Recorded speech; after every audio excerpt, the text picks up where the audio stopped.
하나님 말씀은 구약성경 1055페이지, 구약성경 1055페이지 예레미야서 4장 1절부터 4절까지 봉독합니다. 여호와께서 이르시되 이스라엘아, 네가 돌아오려거든 내게로 돌아오라. 네가 만일 나의 목전에서 가증한 것을 버리고 네가 흔들리지 아니하며 진실과 정의와 공의로 여호와의 삶을 두고 맹세하면 나라들이 나로 말미암아 스스로 복을 빌며 나로 말미암아 자랑하리라. 여호와께서 유다와 예루살렘 사람에게 이와 같이 이르노라. 너희 묵은 땅을 갈고 가시덤불에 파종하지 말라. 유다인과 예루살렘 주민들아, 너희는 스스로 할 일을 행하여 너희 마음 가죽을 베이고 나 여호와께 속하라. 그리하지 아니하면 너희 악행으로 말미암아 나의 분노가 불같이 일어나 사르리니 그것을 끌 자가 없으리라. 사람이 하루를 살아도 생각 없이 사는 날은 별로 없을 겁니다. 오늘을 살고 나서는 내일은 내가 이러이러한 일을 하리라 생각하고 계획하고, 그리고 그 일에 충성을 다합니다. 한 달을 살 때에도, 한 주간을 살 때에도, 1년을 살 때에도 내가 오늘은, 내가 이번 주간은, 내가 올해는 이러이러한 일을 해야 되겠다, 그런 생각을 가지고 그리고 삽니다. 특별히 우리 신앙인들은 하나님 앞에서 내가 어떤 계획을 가지고, 그리고 그 계획에 어떻게 실천하며 나를 향하신 하나님의 선하신 뜻을 이루어 갈까, 이런 생각들을 하며 기도하게 되고 결정하게 되고 추진하게 되고, 또 그러면서 그 일을 진행하면서 수행하면서 인내하게 되고, 또 또다시 충성된 마음을 구하기도 하고, 그러면서 하나님의 선하신 뜻을 이루어 가게 됩니다. 제가 목회할 때에 하나님께서는 저를 목회 전부터 7년 동안의 계획을 세워서 그를 기도하며 실천하며 하나님의 뜻이 이루어져 가시기를 기도하는 그런 마음으로 훈련을 시키셨습니다. 그 내용들을 보면 대략 1년 동안은 나를 향하신 하나님의 뜻을 구합니다. 그리고 하나님의 뜻이 무엇인가를 헤아린 다음에는, 그 다음 해에는 이제 그를 실천하고 계획을 짜고 실천하는 그런 해로 삽니다. 또 그런 거 하면은 그 다음에는 그 실천함에 있어서 시험이나 시련이 오더라도 인내하는 마음을 구합니다. 또 그 다음에는 충성된 마음을 구합니다. 또 그런 거 하면은 보다 더 겸손한 마음을 구합니다. 그리고 마지막에 하나님께 영광 돌리는 해로 그렇게 정해놓고 기도하면서 이 정해진 계획이 이루어지기를 하나님 앞에 간절히 사모하며 그렇게 지내서 제가 살아온 과거의 목회 42년 동안의 그 지난 날들을 돌이켜보면 하나님은 그런 그 기도를 훈련시키셔서 거의 교회가 7년, 8년마다 7년 아니면 8년 그때 큰 일을 이루어 가도록 그렇게 이끌어 주신 것을 돌이켜봅니다. 하나님께서 그렇게 훈련시키시고 기도하게 하시고 그리고는 하나님께서 이루고자 하시는 뜻을 이루시고 그래서 제가 생각해 볼 때에는 목회가 주먹구구식으로 진행되어 온 것 같지만 제 나름대로는 좀 더 폭넓은 의미에서 나를 향하시고 교회를 향하신 하나님의 선하신 뜻을 7단계, 7년 단계로 기도하면서 충성하면서 헌신하면서 살아왔던 그런 날들을 돌이켜 생각을 해봅니다. 미국에서 한 청년이 아주 너무 가난해서 부유한 농장을 가지고 있는 집에 가서 일꾼으로 일을 시작합니다. 그러다가 지나면서 그 집에 딸이 하나 있었는데 그 딸과 이제 연애를 하게 된 거죠. 그런데 이 사실을 알고는 주인이 얼마나 크게 화를 내며 그 청년을 붙들어다가 책망 정도가 아니라 사람을 시켜서 매질을 합니다. 그리고 내쫓습니다. 그래서 그 집에서 그 집딸과 연애하다가 매를 맞고 쫓겨나게 된 거죠. 얼마나 분한지. 그래서 복수를 할까? 그렇지 않으면 어디다가 고소를 할까? 이런 생각도 해봅니다. 그렇지 않으면 딸을 더 붙들고 얘기를 해서 도망을 갈까? 뭐 이런 여러 가지 생각들을 많이 해보게 됐는데 그러면서 이 사람이 생각을 해봅니다. 이러면 내가 과거 일로 인해서 현재를 망치고 미래를 망칠 수도 있는데 이렇게 하지 말고 내 자신이 바르게 살기 위해서 계획을 세우자. 계명을 만듭니다. 생활 계명을 10계명을 만들어 놓습니다.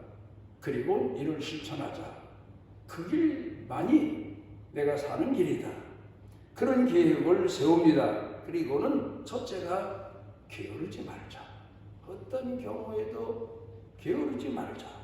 열심히 내 맡은 일에 충성을 다하자. 욕심내지 말고 내가 충성하고 헌신한 만큼 소득을 얻자. 열심히 살자. 두 번째로는 약속은 아무렇게나 하지 말고 신중하게 하자. 그리고 그 약속을 지키자. 사람에게 있어서 가장 중요한 것은 사회인으로서도 그렇고 나 자신이 사는 생활의 규범도 그렇고 내가 정해놓은 규범일지라도 그 약속을 지키면서 살아가는 것. 그게 내 삶에 있어서는 발전적입니다. 그 다음에 세 번째로는 많은 사람을 사귀되 그 사귀는 사람과는 신의를 지키자. 친구의 신의를 지키자. 절대로 친구의 신의를 배반하지 말자. 그 다음에 네 번째로는 결코 남에 대해서 나쁜 말을 하지 말자. 사람을 만나다 보고 사귀다 보면 나쁜 점이 눈에 드러나 보이고 그러지 않습니까? 그런데 남에 대해서 나쁜 점에 대해서는 절대로 얘기하지 말자. 생활 규범입니다. 그리고 다섯 번째는 요행을 바라지 말자. 우리 그리스도인들이 가끔 시험에 빠지고 스스로에게 속는 것은 요행을 바라는 마음, 하나님이 기적적인 은혜를 베풀어 주시기를 바라는 마음, 그런 마음으로 살아갈 때가 참 많습니다. 저도 신앙생활을 하며 목사로 살면서도 가끔은 그런 마음이 나를 시험할 때가 있습니다. 그러면 이건 사단의 시험이다. 내 인간적인 욕망의 시험이다. 그런 생각을 하고 요행을 바라는 마음을 스스로 꾸짖고 회개하는 그런 때가 있습니다. 그 다음에 여섯 번째로는 사람의 맑은 정신을 흐리게 한 것은 절대 입에도 대지 말자. 술도 담배도 또 물론 현대 젊은이들이 유혹에 빠지는 마약 같은 것도 절대로 사람의 정신을 흐리게 하는 것은 근절하자. 가끔 요새 현대인들 보게 되면 취하고 싶다, 잊어버리고 싶다. 그런데 그건 회피하는 겁니다. 자기 자신의 삶의 실체를 회피하는 거요, 핑계하는 거요, 변명하는 꼴이 되고 마는 겁니다. 맑은 정신으로.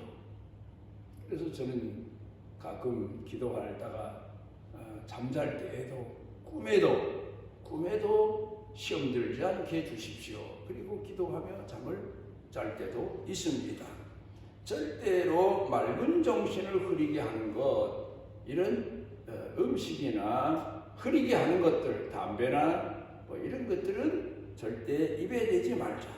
그 다음에 일곱 번째는 내 비밀이든 남의 비밀이든 비밀을 지키자.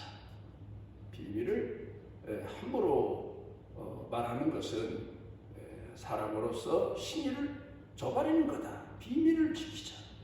그 다음에 여덟 번째로는 절대 남의 돈을 빌리지 말자.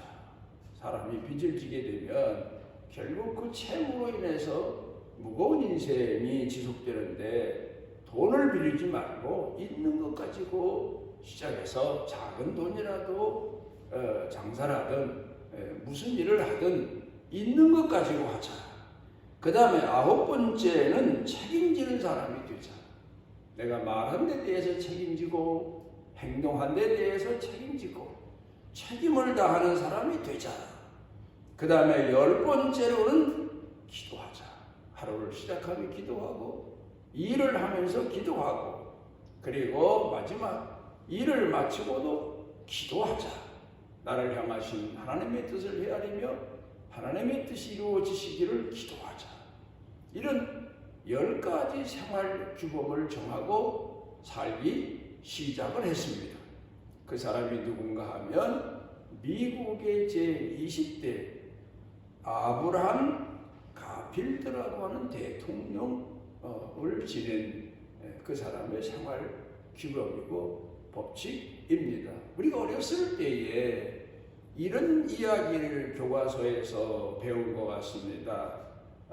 덴마크이라고 하는 나라가 전쟁을 하면서 많은 땅을 빼앗기고 쓸모없는 땅, 그런 땅으로 이제 겨우 쫓겨나서 살게 됐는데, 그때 그른드비라고 하는 분은 나중에 보니까 목사님이었더라고요. 그가 국민들을 깨우기를 밖에서 이룬 것 안에서 되찾자. 그 말은 뭔가 하면 우리가 세상과의 전쟁에서 좋은 옥토 같은 땅을 빼앗겼지만 우리 스스로 노력해서 이 사막이나 황무지 땅이나 다를 바 없는 이 땅을 우리가 개간하고 열심히 노력해서 나라를 부강시키자. 그런 국민 정신 운동을 해서 국민들이 깨어서 열심히 노력해서 오늘 세계적으로 농업국가로서 그리고 그 쓸모없는 땅을 개간해서 상당히 부를 축적한 그런 나라가 되었다는 이야기를 가끔 생각을 해봅니다. 그러니까 아브라함 가필드라고 하는 이 청년은 세상적으로 잃어버린 것, 세상을 통해서 당한 것, 그렇잖아요. 있는 세상, 냉혹한 세상, 그런 세상을 통해서 당하는 것, 잃어버리는 것, 빼앗기는 것, 이걸 나는 내적인 사람을 훈련시켜서 그를 보충하고 그 시험을 맞고 그리고 내 삶의 인생을 실천하고 개척해 나가고 그래서 성공적으로 나아가자. 하나님께서 원하시는 뜻이 바로 이런 뜻일 거다. 그런 생각과 계획을 하고 그리고 열심히 살았습니다.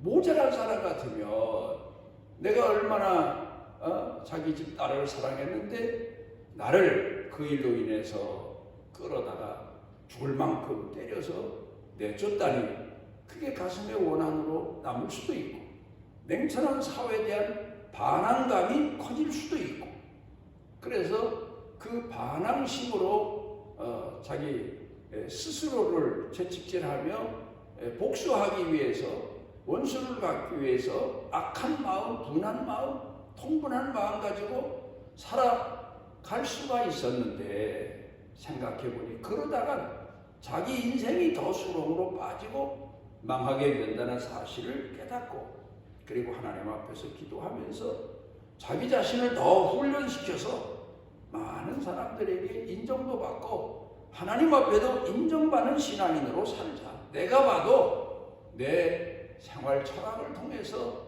내가 쓸만한 사람으로 그 길을 걸어가자. 이런 결심과 결단을 통해서 그가 젊었을 때 잃어버린 인생을 살아가면서 다시 되돌려 찾을 수가 있었고 결국은 미국의 그 가장 귀한 대통령 자리까지 올라갈 수 있었던 겁니다. 예수님이 이 땅에 오셔서 복음을 전하셨지 않습니까? 그런데 하늘 보좌를 버리시고 이 땅에 오셔서 죄인들을 위해서 선한 목자로 오셔서 헌신하며 사시려고 할 때에 세상이 그 예수님을 영접하고 예수님을 높이고 예수님을 따르고 그래야 될 거 아닙니까? 그런데 예수님이 이 땅에 탄생하실 때부터 세상은 예수님을 배척하고 핍박하고 예수님을 괴롭히고 그런 일로 세상은 예수님을 평생토록 사시는 동안에 얼마나 고통스럽게 했는지 모릅니다. 이 성경에 기록된 내용을 보면 예수님이 탄생하셨다는 이야기를 듣고 헤롯이 그 어린 예수님을 잡아 죽이려고 군대를 보내고 그래서 밤에 천사가 요셉과 마리아에게 빨리 피하라고 해서 애굽으로 피했다가 헤롯이 죽은 다음에 다시 고향 나사렛으로 돌아오시고 또 그 다음에 이제 가버나움 가셔서 또 사시게 되었고 성경에 기록된 내용을 보면 예수님께서 하나님의 아들로 이 땅에 오셔서 하나님을 공경하는 신앙으로 사시며 다른 사람들을 일깨워 주시려고 하는데 가족도 예수님을 시험할 때가 많았던 것 같아요. 그래 언제 한 번은 제자들이 선생님 밖에 선생님 어머니와 형제 자매들이 예수님 뵈려고 왔습니다 하니까 누가 내 어머니 형제 자매냐 하나님 말씀대로 순종하며 충성하며 사는 사람이 내 어머니요 내 자매 형제들이다 그렇게 말씀을 하신 걸 보게 되면 가족들도 하나같이 예수님에게 시험, 어려움, 시련, 역경을 주었던 것 같습니다. 그러면 제자들도 그랬고 또 많은 사람을 병 고치고 많은 사람에게 기적을 보여주셨는데도 군중들도 마지막에 예수님을 십자가에 못 박으라고 아우성을 쳤고 물론 다 그런 건 아니지만 그런가 하면 그 당시에 하나님을 공경한다는 종교인들이 유대교 사람들이 얼마나 예수님을 기뻐하고 괴롭혔는지 모릅니다. 그런데 예수님께서 제자들에게 말씀하신 내용처럼 반석 위에 집을 짓고 그리고 위해서 충성하고 헌신하시는 신앙을 보이셔서 결국 메시아로 성공적인 인생을 사셨던 것을 보게 됩니다. 우리가 성경을 통해 보면 신앙인들마다 어려운 시련과 역경을 겪지 않은 사람이 없습니다. 다윗도 그랬고 히스기야도 그랬고 모든 신앙인들이 다 어려운 시련을 겪고 세상으로부터 핍박을 받고 또 가족들로부터도 심지어 많은 고통을 겪고 자식들로부터도 그랬고 형제들로부터도 그랬고 또 교회 충성하는데도 교회 사람들로부터도 많은 시험과 시련을 겪었던 그런 내용들이 성경 가운데 참 많이 나옵니다. 그러나 그럴 때마다 그 사람들은 반석 위에 집을 지은 자처럼 자기 자신을 채찍질하며 자기 자신을 더 낮추며 자기 자신을 더 훈련시키며 하나님의 선하신 뜻을 이루기 위해서 열심히 살아갔던 것을 보게 됩니다. 사람인데 아브라함 가필드라고 하는 청년도 사람인데 분한 일을 겪고 핍박을 받고 어려운 시련을 겪을 때 왜 인간적인 분노가 끌어오르지 않겠습니까? 그러나 그것은 무익한 거다. 이건 나를 망치고 남을 망치는 거다. 그런 생각을 하면서 자기 스스로를 쳐서 복종케 하며 하나님의 선하신 뜻을 이루기 위해서 하나님의 선하신 뜻을 실천하기 위해서 계명을 만들어서 충성하며 살았다는 것은 오늘을 사는 우리에게 있어서 큰 본이 되는 귀한 내용의 말씀입니다.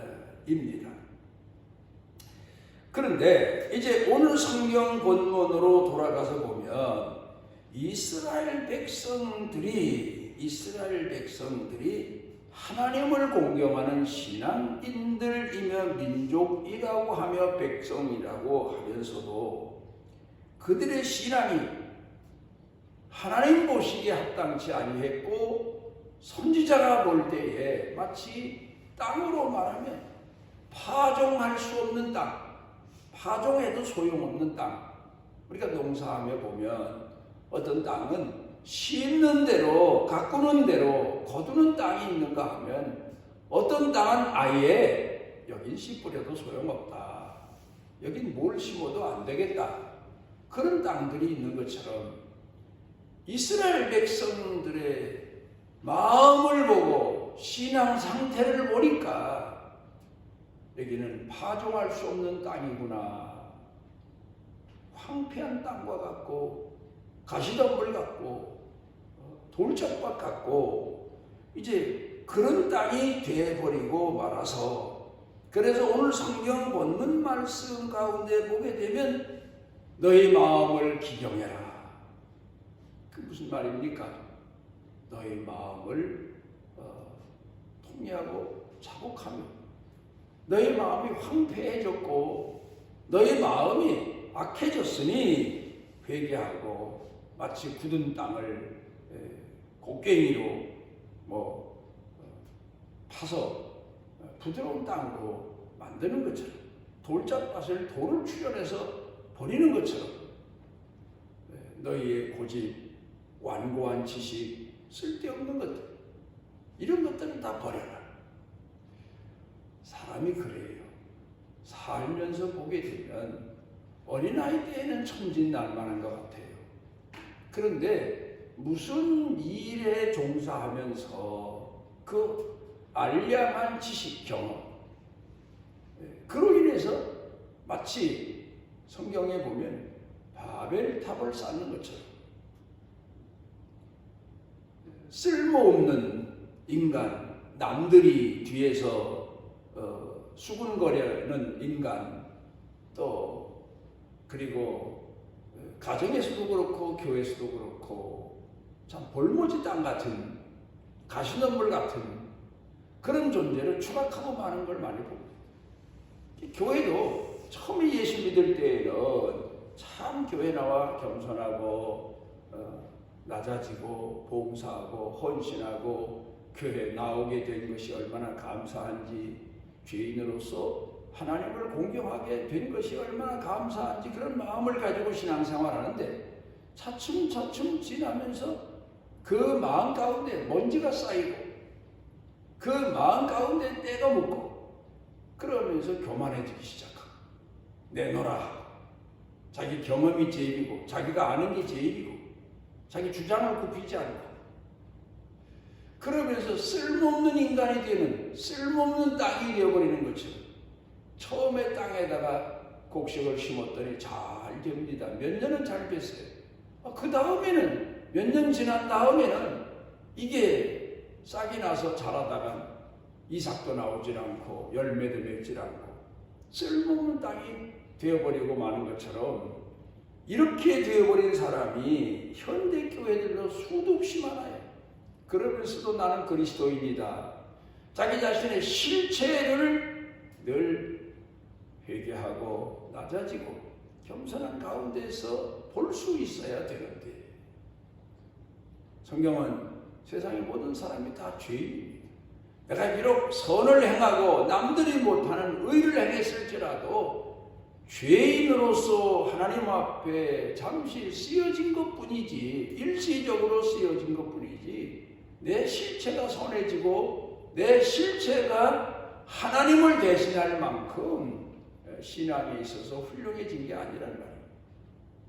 그래서 오늘 성경 본문에는 이 철면 피한 인간들아 그런 뜻의 말씀을 하고 있습니다. 얼굴 가죽이 두껍다, 마음 가죽이 두껍다 그런 얘기입니다. 마음에 양심에 가책도 느낄 줄 모르고 위아래도 몰라보고 남이 귀한 것도 잊어버리고 자기가 제일이고 사랑하는 마음도 상실하고 이런 쓸모없는 인간들이 됐다. 그러니까 너희들은 회개해라. 그런 죄를 교만한 죄, 완악한 죄, 잘난 척하는 죄, 내가 제일이라고 생각하는 죄 그런 죄를 회개해라. 그러면서 오늘 성경 본문 말씀 가운데 보게 되면 에레미야 선지자가 이스라엘 백성들을 책망하고 있습니다. 역대기나 열왕기 상하를 보게 되면 이스라엘 백성들이 하나님의 선민이면서도 그들에게서 발견되는 세 가지 내용이 있습니다. 하나는 하나님을 저버리고 우상을 숭배합니다. 처음에는 하나님이 제일이고 하나님을 공경하는 신앙으로 살았는데 나중엔 차츰차츰 세월이 가면서 자기가 제일입니다. 자기가 우상입니다. 그런가 하면 세속적인 게 우상입니다. 하나님을 왜 섬기느냐? 세상으로 잘 되기 위해서 하나님을 섬긴다. 사람을 우리가 상대하지만 너무 계산적으로 다가오는 사람은 겁이 나지 않습니까? 이스라엘 사람들이 하나님을 공경하는 신앙이 바로 그렇게 됐습니다. 그 다음에는 두 번째는 하나님과 우상을 동일시합니다. 내가 왜 하나님을 공경하냐? 세상적으로 잘 되고 나 잘 되고 복되기 위해서 기복신앙이라고 그러죠. 그런 신앙. 그런데 그래도 그런 가운데서도 우상을 부수고 나 자신을 낮추고 나 자신을 채찍질하고 하나님을 공경하는 신앙을 높이고 더 겸손히 낮아져서 하나님 앞에 충성한 사람들. 다윗이 그랬고 시스기야 왕이 그랬고 성경 가운데 보면 야곱이 그랬습니다. 어렸을 때에는 좀 젊었을 때에는 혈기가 앞서고 욕심이 앞서서 아버지도 속이고 형도 속였지만 나중에는 그가 더 낮아지고 또 낮아지면 자기가 죄인이라는 것을 깨닫고 하나님의 긍휼하신 은혜를 구하며 살게 된 그런 신앙인들 이야기가 참 많습니다. 오늘도 보면 우리가 교회 나와서 신앙생활하는 것은 공을 쌓기 위해서 내 공을 쌓고 내 덕을 쌓고 아니면은 내 어떤 위치를 높이기 위해서 하나님을 공경하는 게 아닙니다. 그런데도 사람들이 아담 타락 이후에 세상에 내려와서 여기저기 흩어져 살다가 우리가 하늘 끝까지 탑을 올려 쌓고 우리 이름을 세상에 내고 이제 우리가 흩어지지 않고 우리가 같이 힘을 합해서 열심히 살아가는 이제 그런 민족이 되자 해서 바벨탑을 쌓았다가 하나님께서 그를 헐어버리신 것처럼 경험의 바벨탑, 지식의 바벨탑, 공로의 바벨탑 이런 바벨탑을 쌓고 살아가는 사람들이 참 많습니다. 한국교회가 지금 이 전염병을 통해서 얼마나 많은 상처를 입었습니까? 아마 제가 생각할 때 한국교회 성도들 이 전염병을 통해서 절반 이하로 줄지 않았다. 교회를 안 가다 보니까 그나마 껍데기 신앙이 다 부서지게 되고 그런 현실을 초래하게 됐는데 어느 교회는 몇천 명, 몇만 명 이거 자랑하고 이거 홍보하고 하다가 결국은 이제 교회가 얼마나 많은 하나님으로부터 징계를 받게 됐는지 모릅니다. 우리가 오늘을 살면서 오늘 성경 본문에서 이 예레미야 선지자가 외친 것처럼 우리는 매일매일 우리 스스로 마음 가운데 쌓이는 욕망 그리고 이 철면피한 양심의 타락, 화인마저 이런 것들을 마음을 찢으면서 통회하고 자복하면서 하나님의 말씀과 성령 앞에서 겸손히 낮아진 자리에서 하나님을 공경할 줄 아는 그런 신앙인들이 되어야 될 겁니다. 기도하십시오. 우리를 오늘도 주 앞에 모아주시고 하루 종일 밖에 나아가서 흙먼지 묻히고 뒹굴고 옷을 더럽히고 돌아온 아이들을 옷을 벗겨 깨끗이 빨래하고 목욕시키고 그리고 잠자리에 들게 하는 것처럼 세상 허황되고 망상된 악하고 패역한 세상을 살다가 우리는 그들보다 더 악하고 더 욕심 많고 더 패역한 족속이 돼서 하나님 앞에 돌아와 싸우니 주님 불쌍히 여겨주시고 긍휼히 여겨주셔서 더 낮아진 신앙, 더 겸손한 신앙, 더 순수한 신앙, 마음가죽을 벗기고 또 내 자신의 마음을 갈아엎어서 다시 하나님의 말씀을 뿌리고 심고 가꿀 수 있는 겸손한 신앙인으로 오늘을 살아가게 하옵소서. 예수님 이름으로 기도드리옵나이다. 일깨워 주기 위해서 이 땅에 오셔서 갖가지 고난과 역경 중에서도 겸손하게 택하신 백성들을 포기치 아니하시고 선한 목자가 되어주신 우리 주 예수 그리스도의 무한하신 은혜와 타락하고 부패한 인간임에도 영원히 버리지 아니하시고 끝까지 사랑하셔서 구원의 길로 들어설 수 있도록 이끌어 주시는 아버지 하나님의 만극하신 사랑과 우리 속에 내재하셔서 우리 스스로를 돌아보게 하시고 깨워주시고 일꾼으로 사명을 다할 수 있도록 재촉해 주시고 우리에게 빛을 비추어 주시고 우리로 하여금 하나님의 자녀됨을 잊지 않고 살도록 은혜 베풀어 주시는 성령님의 능력의 은총이 사랑하는 자녀들 생각, 마음, 영과 육 그리고 사는 생활, 일터, 경영 온 교회 중에 넘치고 넘치도록 함께 하시기를 축원하옵나이다.